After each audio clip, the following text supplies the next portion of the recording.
মূল গল্পে পরে আসি। এই স্ট্রেট ড্রাইভটা দেখে কি আপনার বিরাট কোহলির কথাই মনে পড়ছে না? শুধু বিরাটের ট্রেডমার্ক স্ট্রেট ড্রাইভই না, বাংলাদেশ অনূর্ধ্ব-17 দলের ক্যাপ্টেন আদ্রিত ঘোষকে দেখলে আপনার মনে হবে ছোটবেলার কোহলিই বোধহয় ব্যাটিং করছেন। মজার ব্যাপার হচ্ছে, আদ্রিত কোহলিকে অনুকরণ করছেন না, ন্যাচারালি তার ব্যাটিংটাই এমন যা মনে করায় বিরাটকে, হয়তো একটু নস্টালজিকও করছে আপনাকে।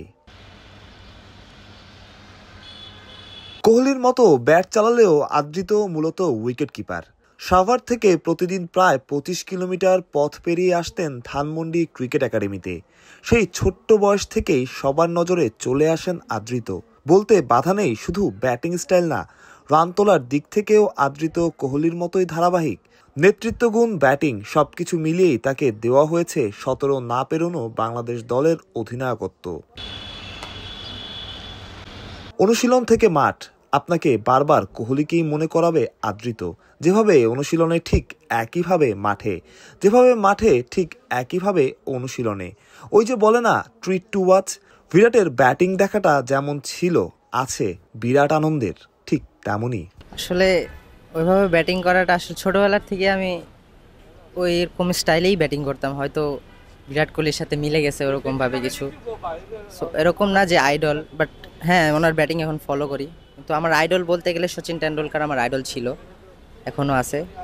সো যেহেতু আমার ব্যাটিং টেকনিক সাথে বা স্টাইলের সাথে ওনার সাথে মিলে, তো ওনার ব্যাটিং কিছুটা ফলো করি। চলমান বাংলাদেশ শ্রীলঙ্কা অনূর্ধ্ব-17 দলের 3 দিনের ম্যাচের সেরা ব্যাটারের নামটাও এই আদ্রিত ঘোষই।